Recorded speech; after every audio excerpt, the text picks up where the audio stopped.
வாங்க தம்பி, என்ன சாப்பிடுறியா? சாப்பாடுலாம் எதுவும் வேணாம்ண்ணே, ஏதாவது வேலை இருந்தா போட்டு தாங்க. வேலை இங்க ஒண்ணும் இல்ல தம்பி, போயிட்டாங்க. உங்களை பார்த்தா படிச்சவங்க மாதிரி இருக்கு. படிச்சவங்களோட ஃபீலிங் உங்களுக்கு புரியும்லண்ணே? படிச்சிருக்கீங்களா? படிச்சிருக்கேண்ணே, நிறைய படிச்சிருக்கேன். என்ன படிச்சிருக்கியா? 3ஆம் கிளாஸ்ண்ணே. எல்லா வேலையுமே நல்லா பாப்பனே. எல்லா வேலையும் தெரியுமா? பாப்பனே. என்ன வேலை தெரியும்? சூப்பரா கலவை கலப்பனே. தம்பி நீங்க கிளம்புங்க, வேணா ஒரு 2 ரொட்டியோட சாப்பிட்டு போங்க. நான் உழைச்சு திங்கணும் தானே இருக்கேன், எனக்கு அந்த சாப்பாடுலாம் வேணாம். யாரோ ஒருத்தவங்க உங்களுக்கு வாய்ப்பு கொடுக்க போய் தான் நீங்க இந்த இடத்துல இருக்கீங்க. அதே மாதிரி தம்பி கொடுக்க வேண்டியதானே.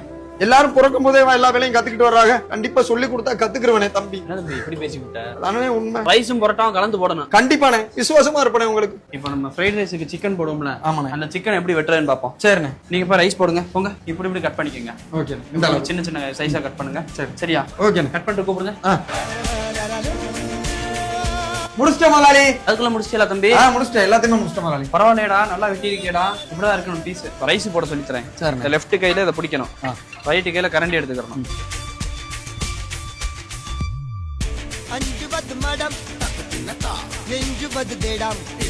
பரவாயில்லையே தம்பி, முத நாளே இப்படி போட்டியல.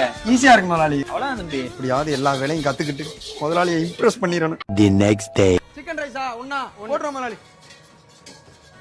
சொல்லி கொடுத்த அடுத்த நாள் எகுத்த கடையில வேலைக்கு சேர்ந்துட்டானே.